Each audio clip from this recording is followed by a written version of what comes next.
Welcome back to the Fly Culture Podcast, your weekly look inside the world of fly fishing presented by Pete Tigers.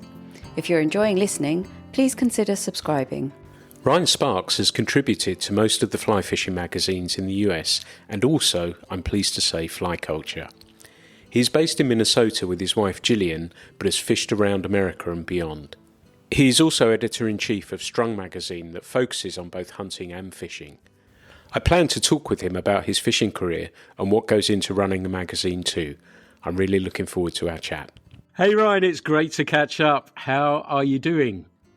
Good. It's unseasonably warm here for Minnesota this time of year, and just enjoying everything that we have available to us outside here. So it's one of my favorite times of year. And it's a little milder here at the moment. I'm starting thinking about grayling and possibly hatches and possibly some rising fish. But I guess we were talking off mic as well. And I guess in the US, and it works beautifully with your magazine as well, that you segue from fishing into hunting. But I guess at this time of year, that's what you're focusing primarily on. But do the thoughts turn towards fishing at any stage through the winter? Yeah, and especially like when I've lived in Montana and things before, fall was always a trying time because you kind of have to pick and choose your battle. The elk are bugling up in the mountains, but the big brown trout are starting to spawn and chase streamers and things down in the river. So it was always a hard decision, although I feel like it's a win-win no matter what you picked. And in Minnesota now, good fishing for smallmouth bass and muskie this time of year, although I tend to find myself, I've got a couple bird dogs and I like to get out and do a lot of, we have pheasants here. And if you go further north, there's rough grouse and woodcock, although the woodcock by this time of year have all migrated south. But it's a great time of year here for sure. And it's interesting you mention smallmouth because we don't have them in the UK, so we don't know much about those. But muskie, I guess, are a relative or within the pike family. And that, it seems to me as an outsider, I know pike fishing has become over a number of years now very popular here with a fly rod. But certainly I detect in the US, muskie on a fly has become really popular, hasn't it? Absolutely, especially in this sort of Northwoods region that I live in. There's just something really fun about putting in a raft or a drift boat on some of the larger rivers up here, and basically streamer fishing like you would for trout, but with upsized tackle. So 10, 11, 12 weight rods. You're just casting these enormous, foot long streamers all day long. And then a lot of times I feel like why I like the muskie fishing so much is a lot of times it's so visual. You can see the fish, make a break for the fly and follow it sometimes all the way back to the boat. And then you go into that figure eight and you're trying to untie, and you can watch the eat. It's right, it's right there in front of your face. So it makes those long days of casting worth it, I think. And do they grow bigger than pike? Is that correct to know? Yeah, for the most part, I would say, at least around here, I'm sure that there's certain parts of the world where I think pike can certainly get as big, if not bigger, than a muskie. But yeah, around here, you can get 50 plus inch muskie. That'd be sort of a fish of a lifetime for someone, but it is possible. It happens. Wonderful, wonderful. And smallmouth bass, like I say, we don't have them. I've been lucky enough in the past to catch some largemouth. How would you describe those to our listeners, and how do you go about fishing for them as well? Well, that's a funny question. So growing up in Nebraska, I was obsessed with largemouth bass. And I would, back then, this is before I ever got into fly fishing as well. Just with conventional tackle, I was interested in tournament bass fishing and things like that. So I would watch these professional fishermen fishing, and they'd go on the northern end of the circuit, and they'd be fishing for these smallmouth bass, which I had no experience with whatsoever. And I always thought, well, what I really thought was, I just don't get it. I always just thought the largemouth is where it's at. I don't understand. They don't seem to get as big. And so I grew up fishing for largemouth. And then when we moved to Canada, we lived on the banks of the St. Lawrence River, which I think is arguably the best smallmouth fishing in the world. They're enormous. The water is very clear. It's just a great, great fishery. And I quickly realized what the attraction was, where largemouth, especially if you like to fly fish, largemouth are lazy, they like still, calm water. You're going to find them in maybe a big dead pool if it's on a river, where smallmouth are actually drawn to current. So for someone that likes to fly fish and prefers to fish moving water over still water, it's tough to beat smallmouth. And they're really willing to come up and eat something on top, which we can all appreciate, I think. And they fight really hard. They jump. They're really scrappy fish, and just a beautiful fish, and a native fish to this area. So anytime you can catch a big native fish on a topwater fly, it's a good day. Nice. That sounds really, really cool. Does that mean that they would live or populate similar areas to trout, or would those streams, the water temperature be a little bit higher so that they'd be more likely to be bass rather than trout, or do they coexist in similar streams? There's places, I think, where they coexist. I can't think of anywhere off the top of my head where I can think of a couple rivers, but generally what happens is you're going to find the trout near the colder headwater areas of the river, and then the smallmouth are going to be further downstream. Although I'm sure there's places where they coexist, although they're probably, they would eat each other, I imagine. And I imagine in most cases the smallmouth might win over trout. Wow. But yeah, they're a really predatory fish. So even when they're smaller, where it takes, a brown trout or something has to get a lot larger before it turns to becoming a more aggressive and, chasing minnows and things like that. So. Nice. And already you've alluded to where you've traveled: Nebraska, Minnesota, Montana, Canada. They all sound pretty good fishing destinations. Is that a lucky coincidence, or?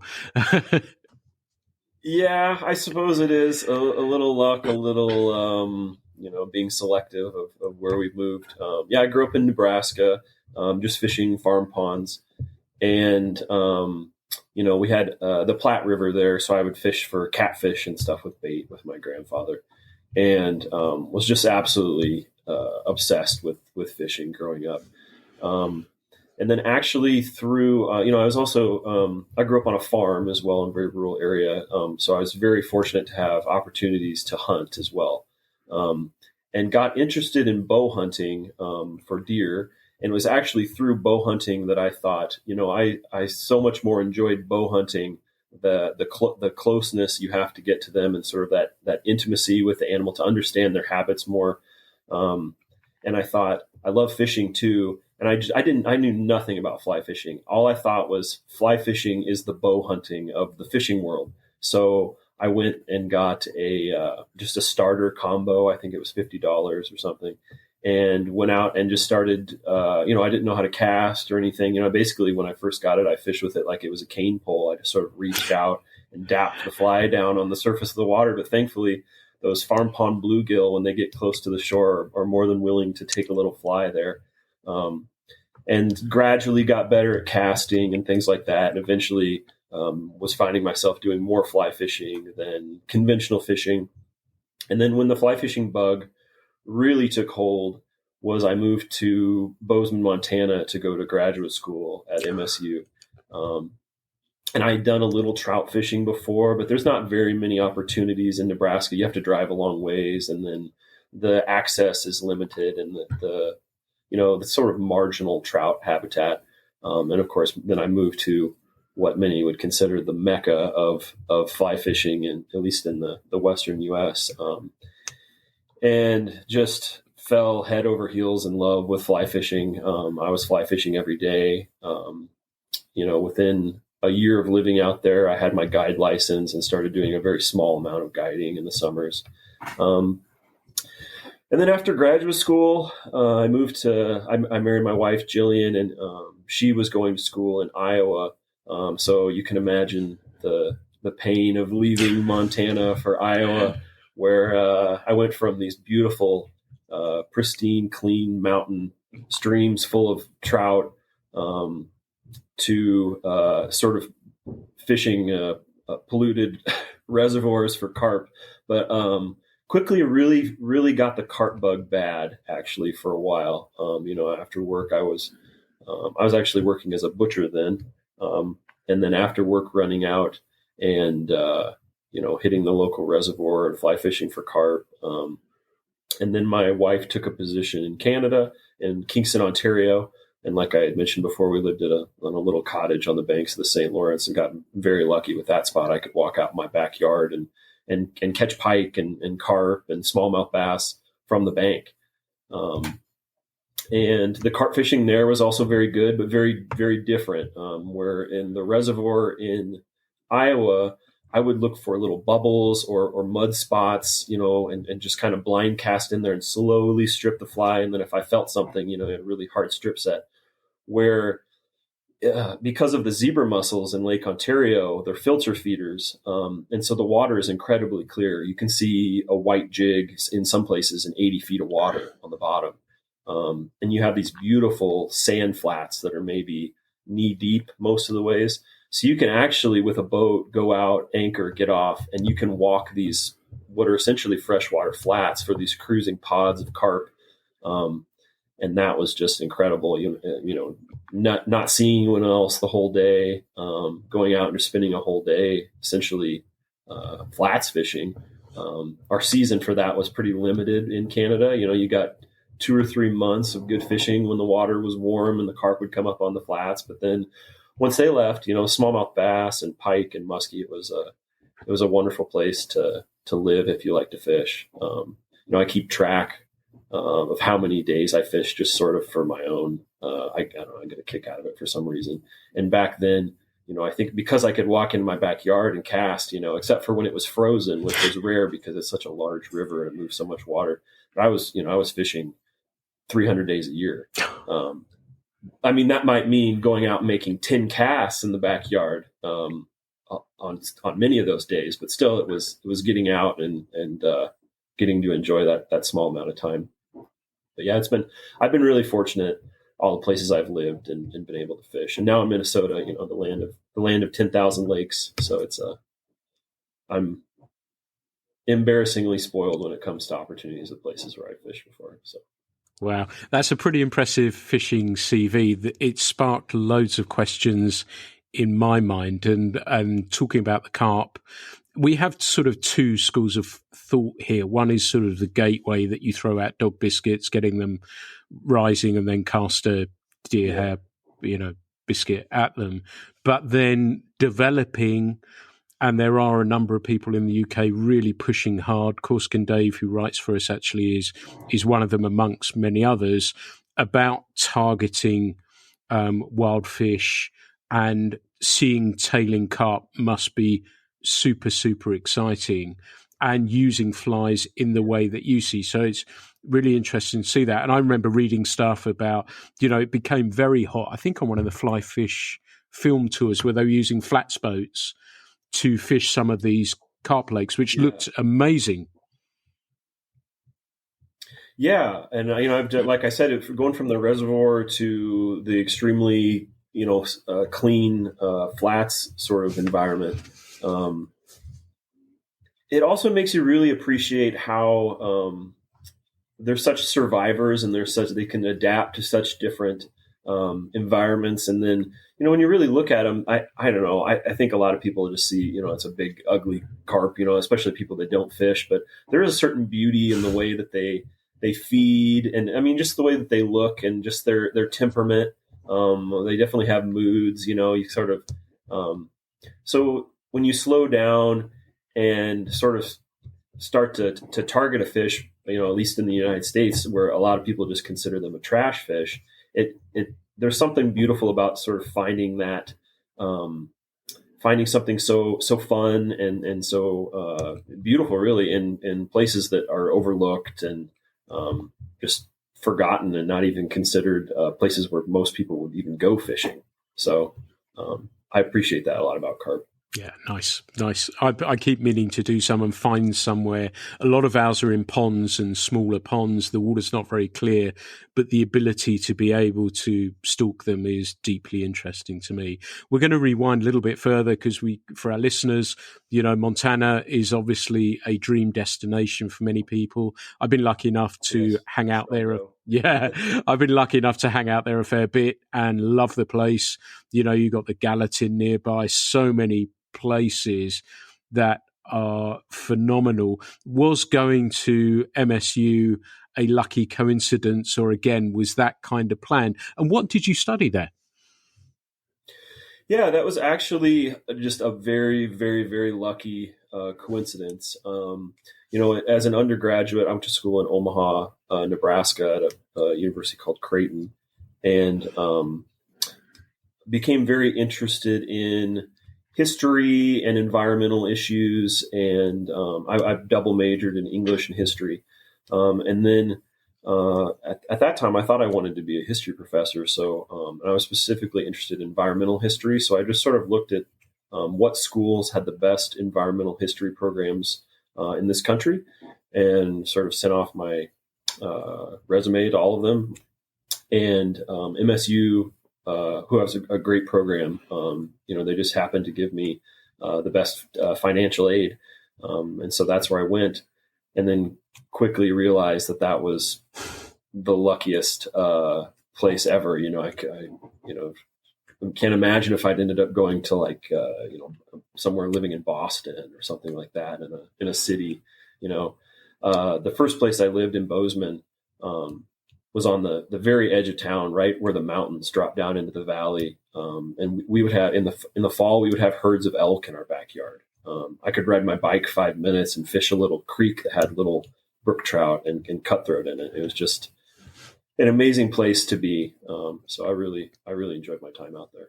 Yeah. I know a friend of mine, Ray, who I mentioned on here a bit, that his friend went out to look at Missoula to go to school.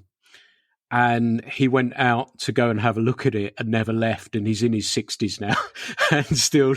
Yeah. And I fished the Bitterroot with him, and it's just he never left. He loved it so much there and thought it was fantastic. Before we move on, what was your favourite stream there? Where was the place that you would go? Is it one of those never mentioned secret places, or was it one of the big name rivers?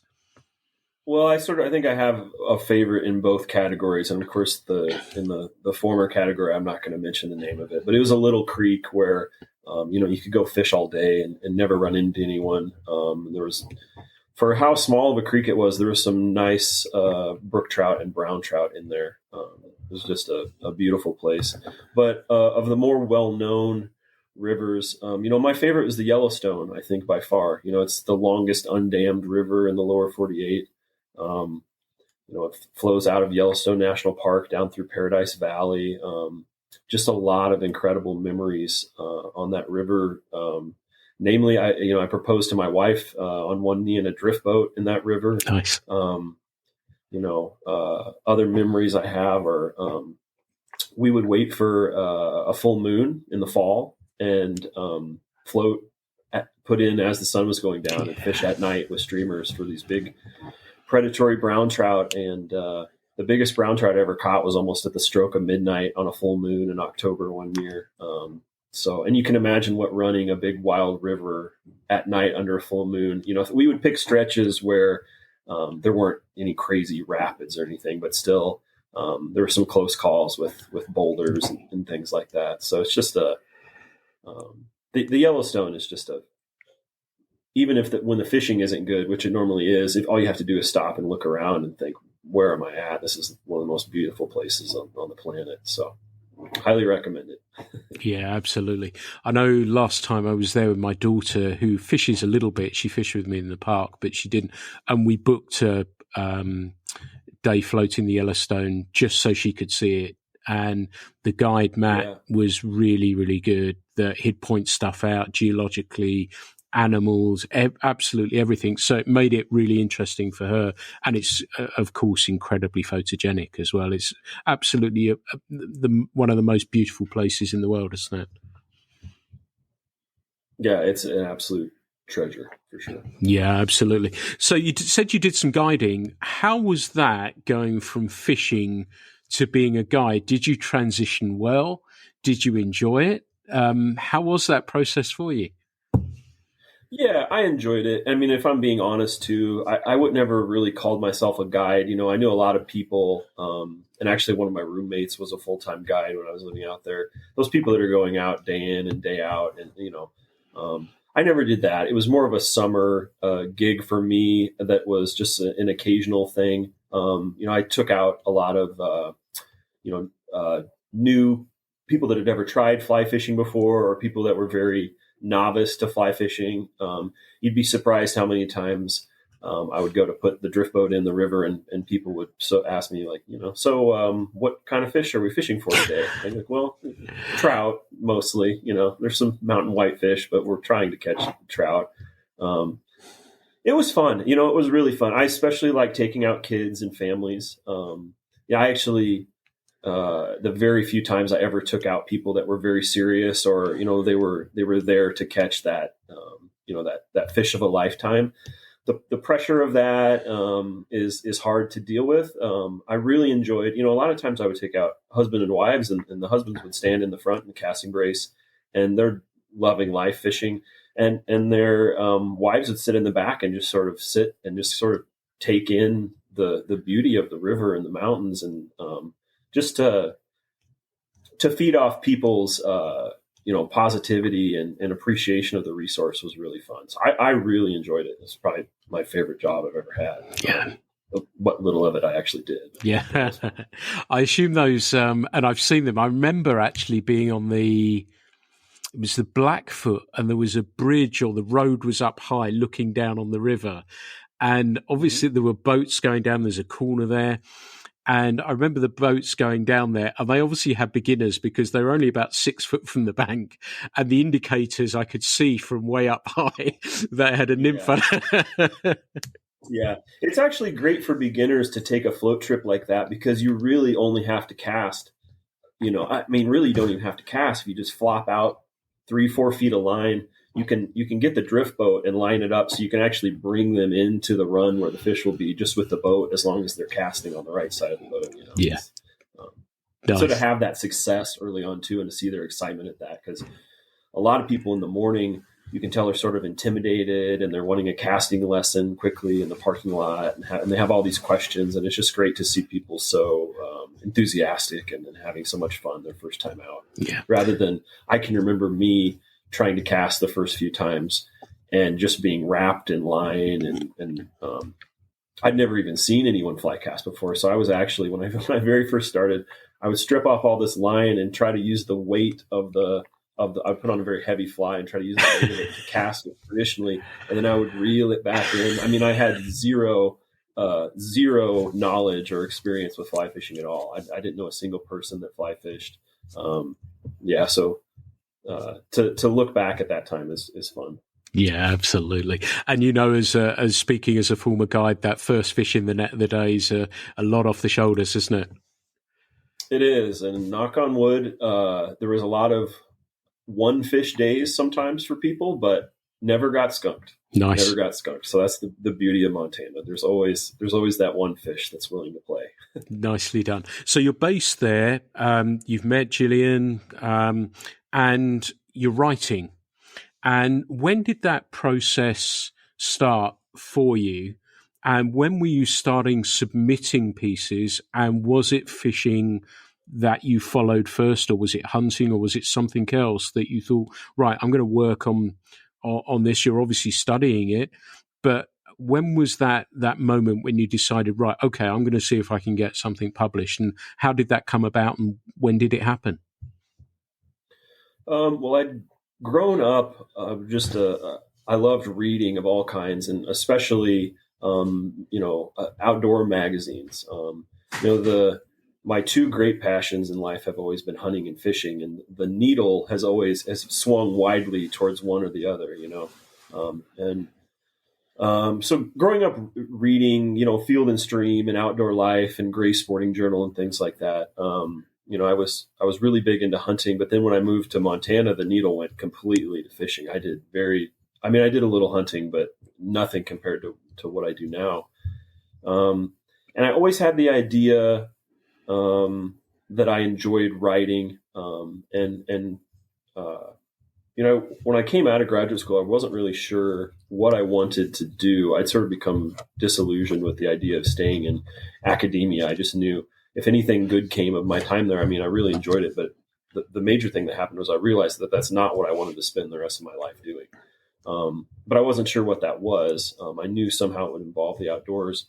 And my advisor said when I graduated, he said, if you don't want to do this, you should at least keep writing. He said, you're a very good writer. And so that was encouraging. And so then we moved to Iowa, and I did a little writing there just for myself. I never really sent it anywhere. And then it was when we moved to Canada that when I first moved there, the labor laws there, it made it difficult for me to find work at first. So it sort of gave me the incentive of like, now is the time to really try this freelancing thing, see if you can make a go of it. And so I wrote something and I sent it off, and it got accepted. And I wrote something else and I sent it off and it got accepted. And I was getting this encouragement from editors and these people that I thought would never give me the time of day. And that turned into a full-time, I was a full-time freelancer for 6 years. I still continue to do some freelancing, a lot less than what I used to. After about a year of doing that, of writing only, I quickly realized that I could sell a lot more articles and get paid for it more as well if I taught myself photography. So I bought myself a beginning sort of camera and taught myself photography. Still teaching myself photography really, and yeah, just went from there. It just snowballed really to where, after a year of doing it, I realized, I could make a living doing this, and an enjoyable living as well, because it afforded me the opportunity to do a lot of hunting and fishing. And when I very first started writing, I wrote nothing but fishing, because I was, like you'd mentioned, the Fly Fish Journal, the Drake, Gray Sporting Journal. Those were the magazines that I really admired and had read for years. And so those were actually the first places I sent things to, were to them as well, because I thought if you're going to send something off, you might as well send it to swing for the fence. And just that early success was great. I can still remember that feeling of seeing the first thing that I wrote in print and holding it in my hands, and I've just got it squirreled away in my closet over here. I've got a stack of magazines and things I published. So that continues to this day. So nice. And it's really fascinating for me, because I remember and you've written 3 articles for Fly Culture, and I remember when you first contacted me, and I think I had a copy of the Drake or something, and I'd read your work in there, and that was a great confidence booster for me as well, because I thought if people like you were reaching out to us, then perhaps we're doing something that may be working. So thank you for that. Thank you for thinking of writing as well. And it meant a lot to me as well that you did that, and that kept us on the path that we actually wanted to go. And it brings us nicely around to your current role as editor-in-chief of Strung Magazine. And I remember, when you told me you got the job, and I always look at, because, we were talking off mic again about covers and choosing covers that we'll talk about. And I thought it might be really interesting for listeners to learn a little bit about the process that goes into a magazine, because there's a lot that goes into it behind the scenes, which I'm sure they're probably aware of it, but it is how a fair bit rests on your shoulders. But Strung Magazine, can you first tell me a little bit about it and our listeners about it, and how your role as editor-in-chief came around? Yeah, so Strung is a quarterly publication. We focus on fly fishing, obviously, but hunting as well, big game hunting, waterfowl hunting, upland hunting. and then wild food and conservation as well. Those would be the big things that we focus on.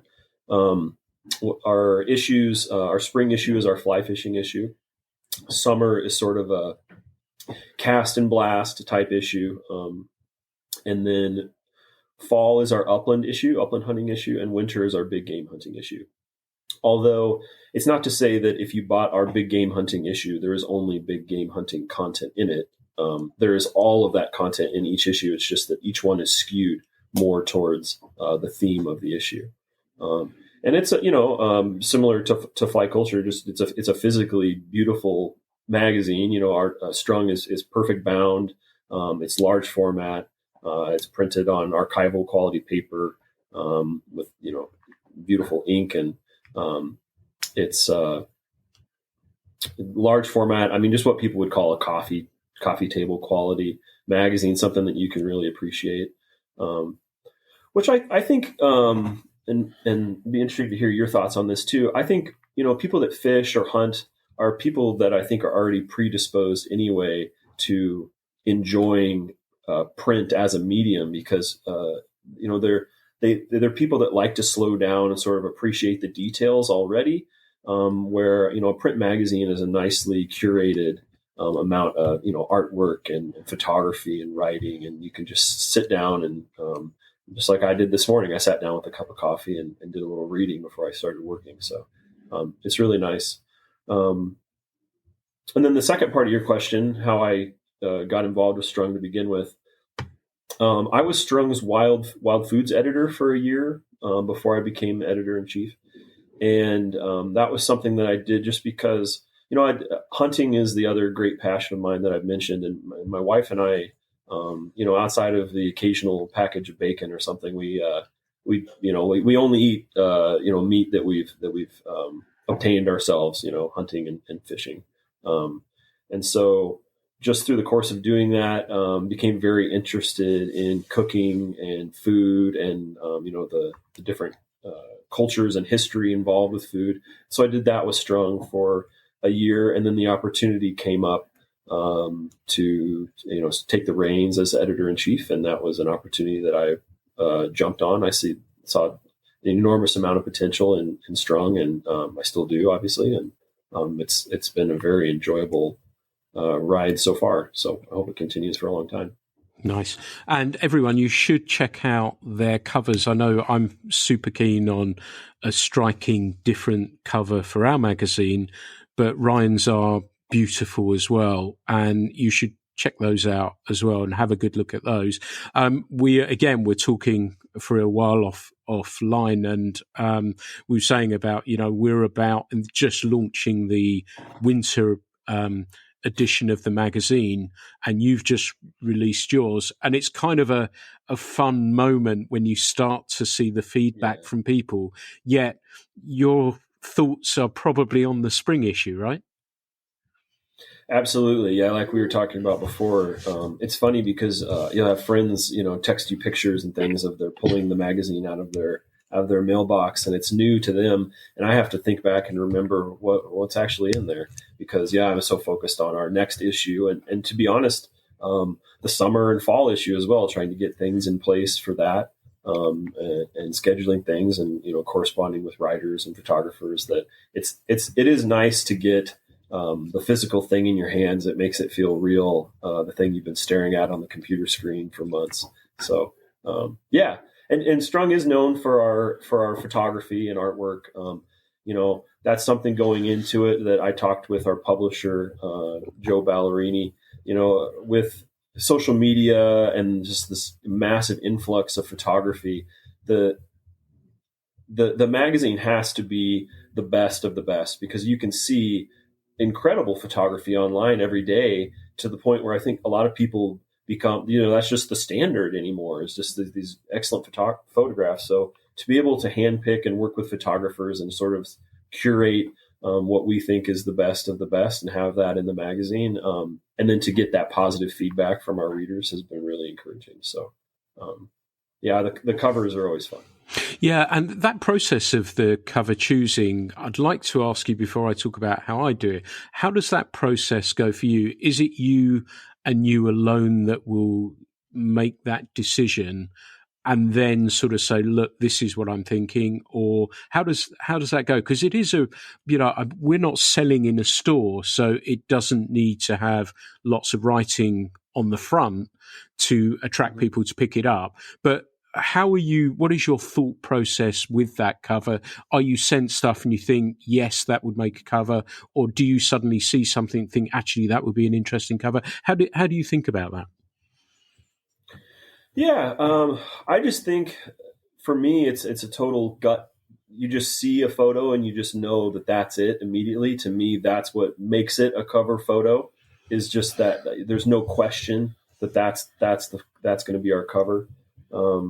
If I'm on the fence about something and unsure, then I'm waiting for that photo to come along where I'm absolutely sure and confident that that's our photo. And I just think. Good photos, they might be something that, sort of speaks to the more, just the classic elements of whatever that issue might be. So, the classic elements of fly fishing or something that represents that, or it might be something totally new and novel that makes you kind of have to take a second look and kind of figure out what's going on. The other nice thing about a large format print magazine is that we're able to run photos that, people wouldn't be able to appreciate them on Instagram, for example, where you get this little postage stamp. It's something that's big. You can appreciate all the little details that are going on in the photo and things that are going on that you would probably otherwise miss on social media as well. Yeah, I think you're dead right. And I would be in agreement with you that it's gut immediately. And I don't think there's any cover after 14 that I've changed thinking about it. You have an idea in your mind that arrives and you think, yes, that's the one. And that decision becomes a relatively easy one. And then it's down to that moment when it hits the streets, as it were, and what the feedback is about it. And it's always pleasing when your gut has told you it's not a bad decision, and then the feedback that you get back as a result of it seems to follow that through. Do you find that then with articles and the acceptance and writing articles coming from one side of the fence and stepping over to the other? I'm very similar in that I will scan a piece very, very quickly and it will grab me or it won't grab me. And I say, look, I'm really sorry. I went through that spell of trying to advise or alter it, but I've gone for a less interfering approach to editing in the sense of it's that person's piece of work. So I don't want to change it or alter it too much, grammatical changes aside, but I would much prefer to have something that the person wanted to write, not what I think they should have written. So on that basis, I tend to either reject something and say, look, it's really good, it just doesn't quite fit, or say, yes, I want this, and then we'll make those tiny little changes. Do you work on a similar basis? Yeah. I would say, like you mentioned, if something doesn't, I read every submission that I get from start to finish, which I think if someone's taken the time to produce writing or photography or whatever it might be, you at least owe them the favor of reading it and giving it a fair chance. That being said, I think usually within the first page or two, whether or not it's something that is probably going to go in the magazine, and it has to grab you. And the other thing too that you can tell right away is just how much time someone's put on something, whether they've taken the time to hone that piece of writing, or whether it's just a kind of a sloppy first draft and they're hoping that you will do the dirty work for them of fixing the grammar and moving things around so that it flows better. And just the volume of submissions that we get, I just frankly don't have enough time to, I don't want to say teach people to write, but to sort of have this back and forth, and we're on the 6th or 7th draft of your piece and we're still trying to make it work. It has to be close when it shows up. Yeah. It has to be close. Places where I am really willing to work with people is, like I mentioned, we're known for our photos. So we'll get a lot of, we do a couple photo essays per issue. And we get some really, really good photo essay submissions. The competition and the level, the quality of the photographs we get is pretty incredible. But a lot of times those photographers, while they are extremely talented with a camera in their hands, they might not feel as comfortable writing. So to produce a small piece of writing that just sort of provides context for a photo essay, that's something I'm willing to spend more time and work with people on it. I don't know. Do you find yourself giving feedback to people and having a back and forth with a piece of writing a lot, or is it more just, this is it, I might make some small copy edits, but this is largely what the piece is that's going to end up being in the magazine? Generally, like I said, it's the gut that I will read it quickly without thinking about grammatical changes and stuff like that and say, is there something here? Because I'm like you, I care about my readers. So I want them to be able to read something that I think they would enjoy. And I've enjoyed it. So I work on the basis that if I've enjoyed it, there's a pretty good chance they're going to enjoy that too. So that gut reaction is the first one I go down. Then there may be some small changes and say, hey, have you thought about this or have you thought about that? But generally, I try my utmost, again, grammatical changes aside, to put it as close as we possibly can. It may be for pieces especially long that we've had to cut it back. And I've said, look, I've had to cut this back. This is 5,000 words. It's too many. But I'll put a 3,000 word piece in, which I've got in spring. So I'm confused already, in the spring one, that it's fine. And there's accompanying photos with it and it's beautiful writing. So I'm really happy to go with that. So I yes, I'll go by gut. And then if not, I'll immediately read it. And if I can't be grabbed by that first piece, and it's not, I suppose they are pitching it, aren't they? But if it's not in that place, it doesn't grab me, then I say this is, and if it is, even if it's nicely and beautifully written, if it doesn't sit within the magazine, I'll politely say, wonderful piece of writing. I don't think this would work for us right now. You may consider sending it somewhere. It's a good piece of writing. Why not try somewhere else with it and try doing it that way? And then, like you say, because otherwise you will spend a lot of time on that aspect of it whilst you're still putting the magazine together. And, that leads me nicely on to my next question. What do you feel about if that were monthly? Strung were a monthly magazine. Oh, I'd need a lot of more people on the team. Yeah. Boy, it's hard. Our so Strung sister magazine is a tail fly fishing magazine, which is a saltwater fly fishing magazine, and they do 6 issues a year. And sometimes I wonder how they do it. I think even just adding a couple more, I don't know how I would do it, but for right now, I'm happy with 4. I don't see Strung going to 6 anymore. Yeah, me too. And what it does do, it allows you, doesn't it, to have a little bit more time to get that right from a content perspective. So you're not looking for filler, are you? No, yeah, and I mean, like I mentioned before, just having 4 issues a year obviously limits how many pieces a year you're going to publish. So it also allows us to draw from that pool of, what is the best of the best that we've got, and what can we put in? And it allows you time to move things around and think, oh, this piece would fit well with this one, or there's sort of a theme here with these collection of pieces. If we publish them together, maybe there's something larger than the whole that we could get from the issue. Now, that's ideally what you want to happen, and I think it happens more often when you're only doing 4 a year rather than when you're constantly under the gun and maybe not thinking long term. You're just thinking, we need to fill this issue out and get it out. It allows us to put together a higher quality magazine. Sure. Yeah. And do you think, I give it a lot of thought, and I'm sure you do, to the rhythm of the articles as well as they're set out in the magazine? So how it goes from one article to the next one to the next one. Do you give that a lot of thought as well?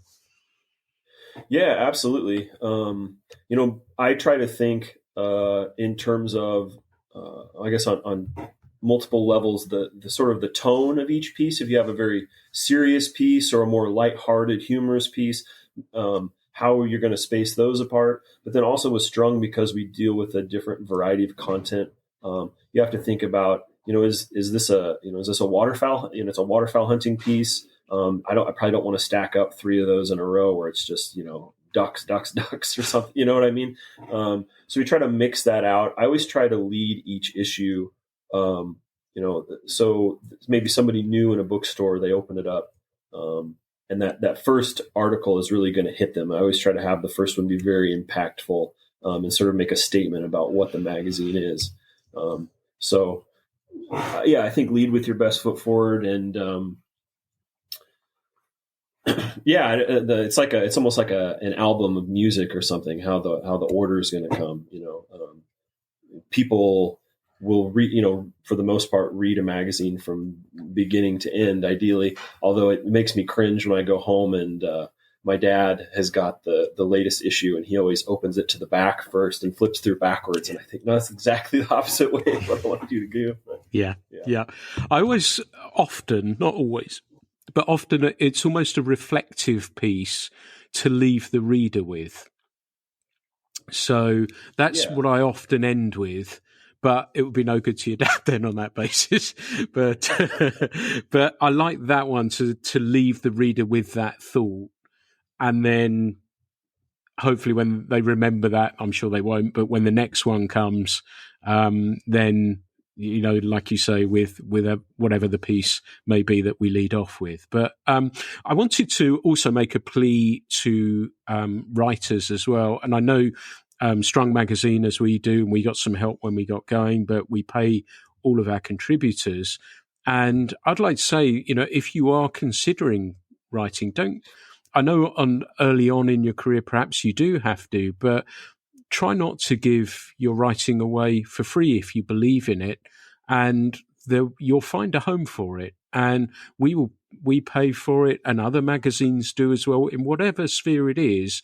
But if I always feel, and I'd love to know what you think about this, Ryan, that if I'm charging somebody for a magazine, I should be paying the contributors for that because it's their content that's helping me sell that magazine. How do you feel about that? Yeah, I mean, we obviously pay all our contributors, and as someone that I made a living full time, it was my only job for 6 years as a freelance writer and photographer. You can't afford to work for free. That's how you support yourself and your family. So it is interesting now being on the other side, editorially, and sometimes people see this beautiful magazine and they might think that there's more resources there than are available. So you have to just tell them, no, you have to take my word. Like we are offering you the top rate that we can possibly afford. Because that's the thing too, is professional writers, and I think to a lesser extent, amateur upcoming writers as well, and photographers. They want to write and do work for the places where they feel the most appreciated. And one way you feel appreciated is how you're compensated for your work. So back when I freelanced, if I had a piece that I think could go one or two ways, I was going to go to the people that paid me the most. So in that way, Strung can attract the best talent, which is what we're looking to put together. We want to produce the absolute best magazine that we can. Yeah. And I think that's what we're looking to do, is to continue that curve of what we can pay for that reason. And, also as well, if somebody who I've paid gives it away for free to someone else, that's kind of, I'll pay them for it if I think they're a good writer, and I'll pay them for it. So I want to attract those people and say, hey, I can pay you for this piece, or do you want to give it away for free? So that's how I've tried to look at that. Sorry, is there anything you wanted to add to that as well, Ryan? No, I was just going to say you've probably experienced as well. Strung is a growing magazine, as I am fly culture, and what I often tell people is, as we continue to grow, our rates that we pay people will continue to grow. It's not that 10 years from now, we're going to be paying the same as we were now, because, as we have more means to pay, we will. So that's just been an interesting dynamic to be a part of, rather than, just sort of being in the dark as a contributor, shooting things off and wondering what's happening behind the curtain. Yeah, and those margins can be pretty thin. And we were talking again off mic about, paper costs going up, postage costs, everything else as well. And I think we're probably lucky-ish in the sense of being growing the presence that's enabling us to take out and weather those excess charges that are going to come through. I think if I was launching Fly Culture now, I charge £9 for it. I don't think I could do it at that now.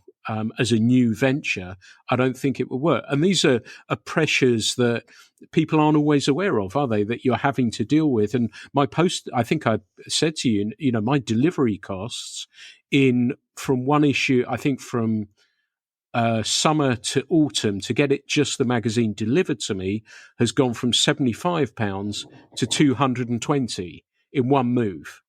And that's not going to be something that's going to come down. And these are all the sort of hidden things that you're juggling in the background as well, aren't they? There's lots more, like you alluded to earlier, that's going on in the background that you're trying to juggle as well. Yeah, there's a lot more that goes into making a magazine than most people are aware of, as I'm sure you can appreciate. So, thankfully, for a lot of our international subscribers, they'll subscribe to the digital edition. All of our print subscriptions also come with a free digital edition, or you can buy just the digital edition, which is available, on obviously tablet or desktop or on your phone or whatnot. But I'm a sucker for print. If it was me, I push the print subscription. That's our product that we're producing, is that physical magazine. So yeah, I'm going to go search out that spring issue after we've been talking. And I'm like you, I want to hold the thing. You know what it's like, the smell of it when it arrives, everything else that goes with that. And we've been talking about contributors and stuff like that. Do you think it is almost as straightforward running a magazine that it is down to that content? So I know there are some other things involved with that, but the success or failure of a magazine, to a large degree, would you say that is down to the content that you're including in that magazine? Because if the content's not very good, the people aren't going to buy it, are they? No, yeah, I think content's the biggest thing, in my opinion. But obviously, you can have the best content in the world, but if you sort of have no business sense or whatnot, you just can't sustain that. So it's sort of finding a balance between the books and the content and finding that middle ground where things work. But especially editorially, like I said, I'm just always trying to find the best writing, the best artwork, the best photography, and to curate that into a magazine that, it makes people have that same feeling that they have when they're on the river or when they're in the field or whatnot. It's nice to be able to sit down and read and see the things you love just from the comfort of home as well.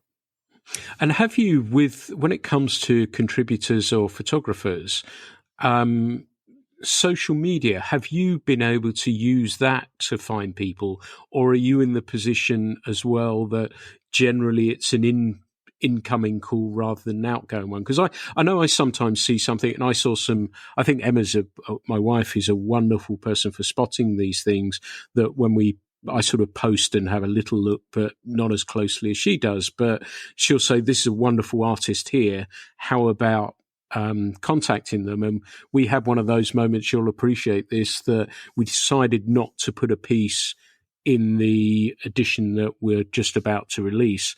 And Emma, I think, found some artwork, and we've included that in there. Have you used that as well as a medium for finding people? Or, like I say, do you find it's more of an incoming call?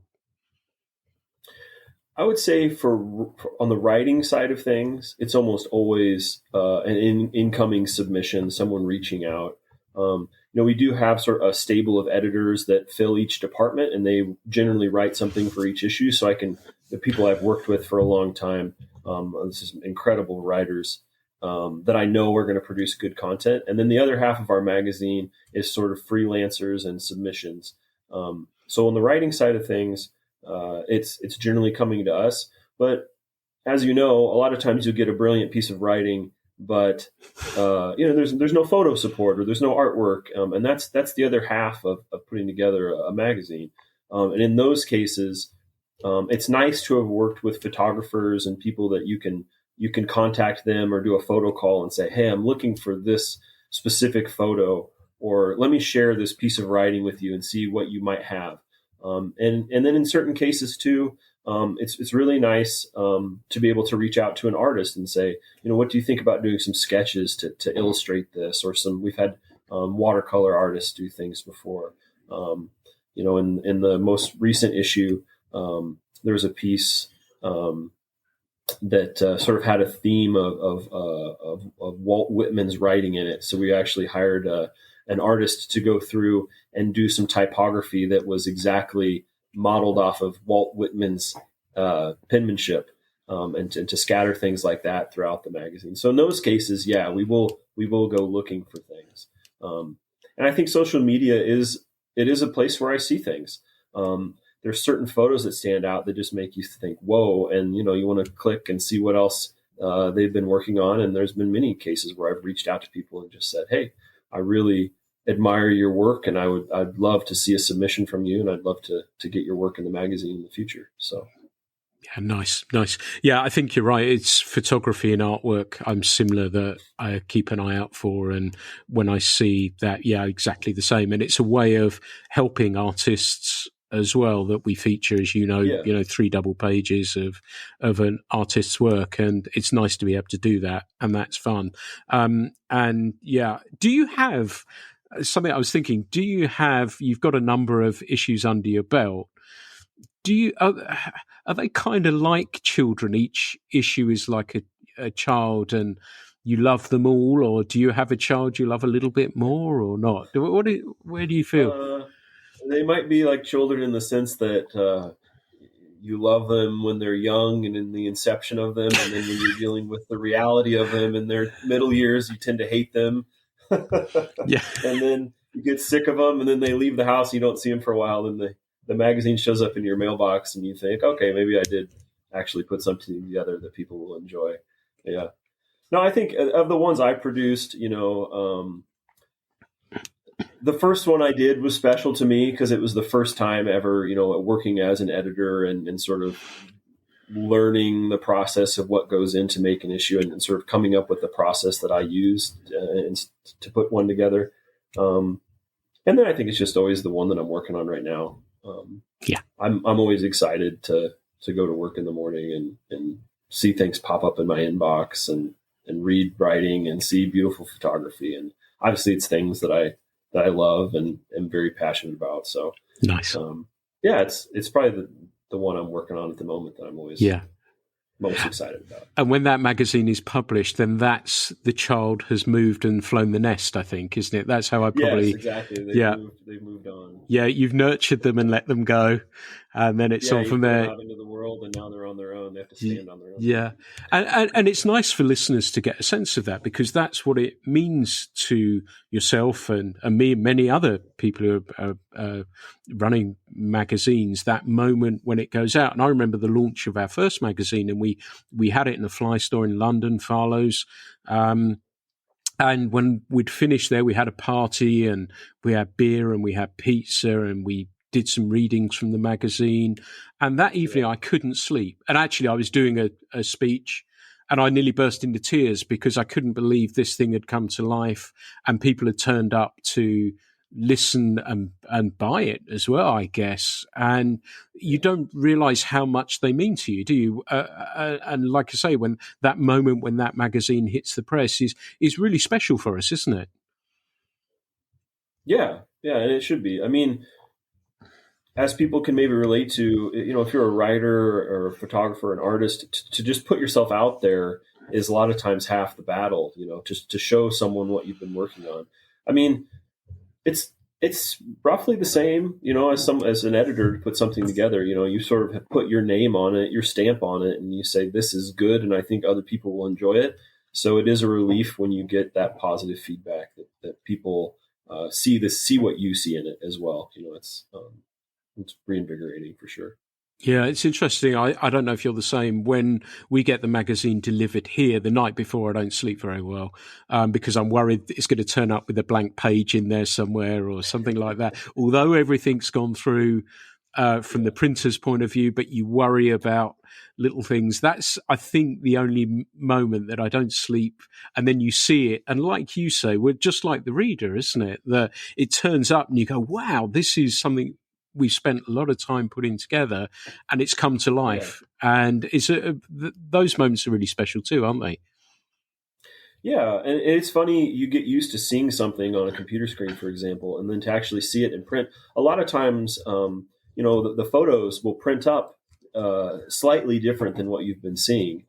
Sometimes you'll see a photo and you think, man, that really printed up well, or it probably should have added more contrast to that one because it didn't come through in the printing. But for the most part, like you said, we've never had a blank page or any big mess up like that. So for the most part, when an issue comes out, I've probably read each article in there at least a dozen times, not including actually going through and doing the editing and reading it when it was a submission and things like that. So if I miss something at that point, when it finally comes out, I was never going to find it because I went through it. I crawl through each issue so many times to make sure that there's nothing that I can find wrong with it. So yeah, nice. I couldn't. We're going to start. We've been talking an hour now, but I wanted to talk about one of your staff writers as well, E. Donald Thomas Jr., who I'm a huge fan of. And when I was doing my research about the magazine, and listeners, I know many of the listeners like reading, and I have on my bookshelf Whitefish Can't Jump and Dreamfish and Road Trips. Dreamfish and Road Trips I reread during one of the lockdowns not so long ago. E. Donald Thomas Jr., amazing writer. You must be thrilled to be working with someone like that. Yeah, it's sometimes I feel like I'm just completely out of my league with the people that I get to deal with. The incredible thing about Don is, someone that loves fly fishing, they think, Don Thomas, just an incredible writer. But the thing that always blows me away is then I talk to someone that's a traditional bow hunter, and they say, "Oh, Don Thomas, what an amazing bow hunter and writer." And then I talk to someone that's a duck hunter, and they say, "Oh, he had the back page for Ducks Unlimited for so many years. He's such a great." They think of them as, "Oh, he's a waterfowl writer. Oh, he's this bow hunting writer. Oh, he's a fly fish."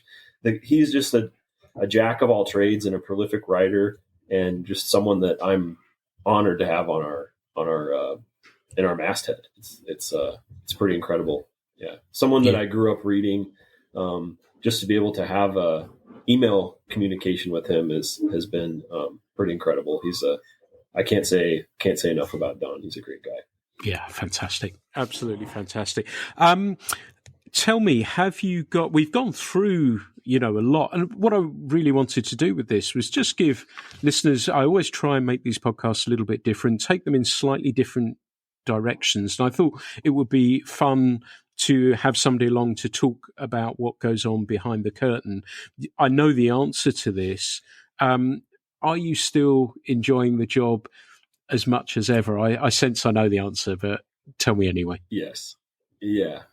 No, it's I'm spoiled what I get to do and the opportunities as an editor that, the people like yourself that I get to talk to, that I get to go fishing with, that I get to go hunting with, that, I'm just surrounded by people that I admire and people that I think do good work. And it's just, every day is great. Yeah. Every day. It's a dream job for sure. Fantastic. Anything cool planned for 2022? Fishing wise or anything else? I think Argentina might be on the books to do a little trout fishing and some golden dorado as well. So wow. I'm really looking forward to that. That's something that's just sort of came to fruition in the last week or so. So I'm very excited to go down there and experience a place in the world that I've read about my whole life. So that's the main thing, I think. Yeah. That sounds a pretty cool one. That does sound. I think, funnily enough, mine will. In as many of those trips as I can in a year.